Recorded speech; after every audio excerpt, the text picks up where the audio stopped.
আপনারা যারা পরিশ্রমের টাকায় ইফতার দিয়েছেন কোনদিন বিফলে যাবে না। আল্লাহ পাক রব্বুল আলামিন আপনাদের ইফতার কবুল করে নিন।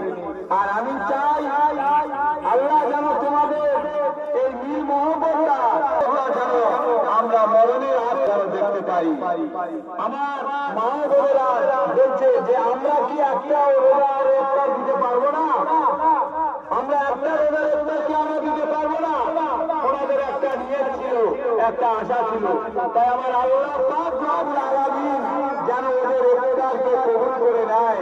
আমার আল্লাহ পাক রব্বুল আলামিন যেন কাল কিয়ামতের মহাময়দানে এই ইফতার দেওয়ার ওসিলা করে আল্লাহ তাদের যেন জান্নাতে পাঠিয়ে দেন। আমার মা বোনেরা, আপনারা এরকম বড় বড়